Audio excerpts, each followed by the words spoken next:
snack. Me and you gonna have a little chat about books. Hi guys! So today I'm going to be doing a book review. This is not one of the books that I said I was going to be reading this month. I just happened to see it on my shelf and feel like reading it. So I picked up Percy Jackson and the Battle of the Labyrinth by Rick Riordan. And this is book number 4 in the Percy Jackson series. I have read the others, but that was before I started my channel, so there's not actually reviews of them up. But I thought I would do a non-spoiler review of this one, so even if you've not read the others, it doesn't matter, and I'll just get on with this. So basically, Percy Jackson and the story of Percy Jackson is set in a world which is very, very similar to ours. However, there are Olympus gods, Greek gods, who actually kind of reign over our world without our knowledge, and sometimes those gods fall in love with mortals and they have children with them, therefore making a half-blood.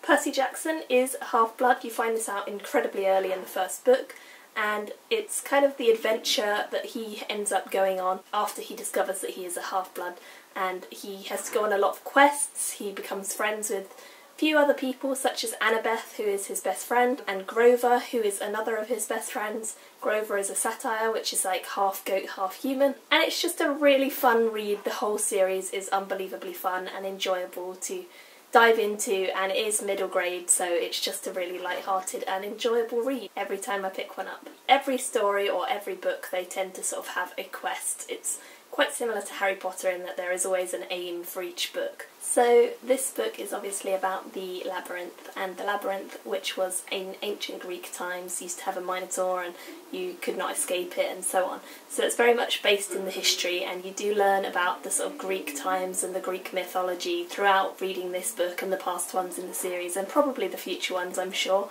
And it's just a really enjoyable read all the time because you're always discovering new gods and new things that they do, new things that they stand for, and just the whole adventure is really cute and quirky. Percy's a really lovable character, although he is quite a clueless one.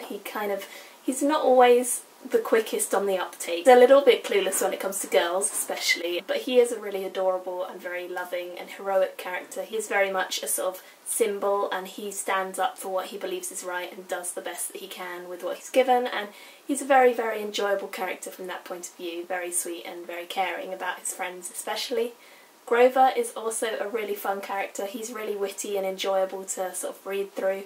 He is very much a quirky and funny character. He says a lot of really funny things, and very hilarious moments come up in the book because of him, and it's just a very, very enjoyable character as well.